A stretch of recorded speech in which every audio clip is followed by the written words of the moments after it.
এখন এই নদীতে পুরো আধিপত্য এবং নদীর পুরো অধিকার যেটা সেটা আমরা প্রতিষ্ঠা করেছি।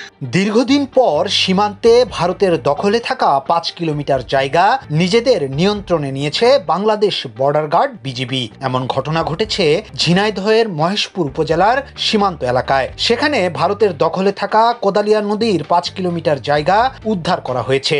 6 জানুয়ারি এক সংবাদ বিজ্ঞপ্তিতে এ তথ্য জানিয়েছে বিজিবি। কোনো রকমের বাধার সম্মুখীন হচ্ছেন না। এখন এই নদীতে পুরো আধিপত্য এবং নদীর পুরো অধিকার যেটা সেটা আমরা প্রতিষ্ঠা করেছি। জুলাই আগস্টের আন্দোলনে হাসিনা সরকারের পতনের পর থেকেই বাংলাদেশের সঙ্গে ভারতের সম্পর্কের টানাপোড়েন চলছে। সীমান্তেও দেখা দিয়েছে উত্তেজনা। এর মধ্যেই 5 কিলোমিটার জায়গা নিয়ন্ত্রণে নেয় ভারতের মাথা খারাপ হয়ে গেছে এমন খবরকে ভিত্তিহীন বলে দাবি করেছে দেশটির সীমান্তরক্ষী বাহিনী বিএসএফ।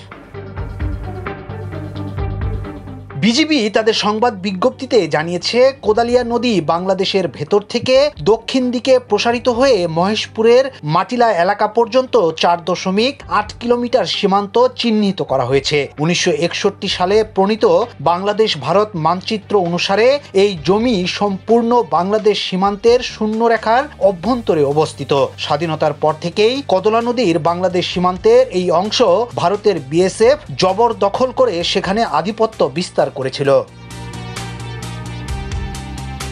বিজ্ঞপ্তি থেকে আরো জানা যায়, সম্প্রতি কোদালিয়া নদীর প্রকৃত মালিকানা সংক্রান্ত এই বিষয়টি 58 বিজিবির নজরে আসে। এরপর বিজিবি প্রথমে বিভিন্ন নথিপত্র, স্থানীয় প্রশাসন ও মানচিত্র থেকে নদীটির প্রকৃত অবস্থান সম্পর্কে নিশ্চিত করে। বিএসএফ এর অবৈধ আধিপত্য বিস্তারের বিষয়ে তীব্র প্রতিবাদ জানায়। পরে 58 বিজিবির সদস্যরা সাহসিকতা ও পেশাদারিত্বের সঙ্গে কোদালিয়া নদী নিজেদের আয়ত্তে আনতে সক্ষম হয়। ইয়াসিন আলী, সোনালী নিউজ, ঢাকা।